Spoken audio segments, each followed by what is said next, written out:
All right, so move on to the next segment. We're going to switch gears here from the sport of boxing into this UFC world.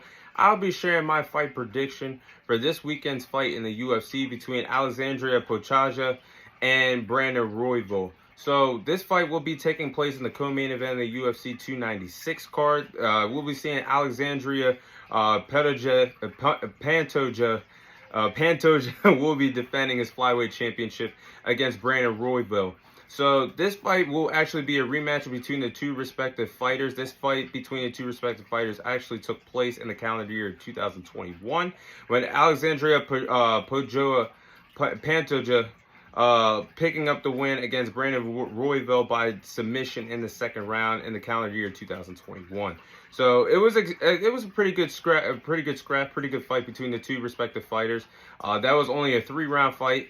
And we saw Alexandria Pantoja pick up the win, as I continue to say his last name wrong. Pantoja pick up the win against Brandon Royval by submission in the second round of that fight. This will be a 5-round championship fight with the flyweight title on the line.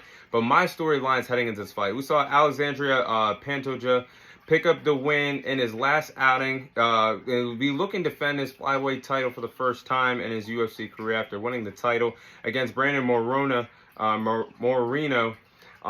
that fight at UFC 290 during the summer time. So I think that was actually one of the best fights in the UFC this year. Will he be able to successfully retain his flyweight championship in his first title defense against Brandon Royval? So Brandon Royval is coming off an impressive victory, impressive KO victory against Matheus Nicolia in his last outing, a first-round knockout. Will he be able to win the flyweight title and overcome his obstacle and his kryptonite in the UFC because he wasn't successful in his first fight against Alexandria Pantoja? Will he be able to defeat him and become the new flyweight champion in the UFC? So my tail of the tape for this fight. Alexandria Pantoja is 26-5. He has 8 knockouts to his resume, 10 submission victories. He's a reigning defending flyweight champion, stands at 5'4", and has a reach advantage of 67 inches.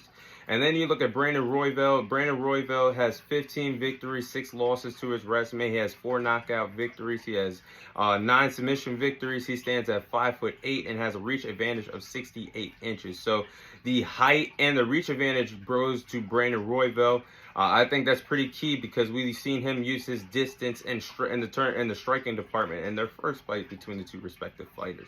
But with that being said, I think this is really going to be a good fight in the UFC for the UFC co-main event of UFC 296. I'm going to go with Alexandria Pantoja to win this fight by submission. I believe that this fight will be like the first fight, be on the ground. These two fighters are grapplers. They like to go for submission victories. They're really good wrestlers. So I do believe that this fight will be on the ground like the first time where we saw these two respective fighters fight back in 2021. I do not see this fight going the distance, and I do see Alexandria Pantoja winning this fight by submission like he did in the first fight. I could see him catching Brandon Royval on the mat, catching him in a chokehold and an arm bar for the submission victory. I have Alexandria Pantoja successfully retaining his flyweight championship in the co-main event at UFC 296. But that is my fight prediction on the co-main event between Alexandria Pantoja and Brandon Royval.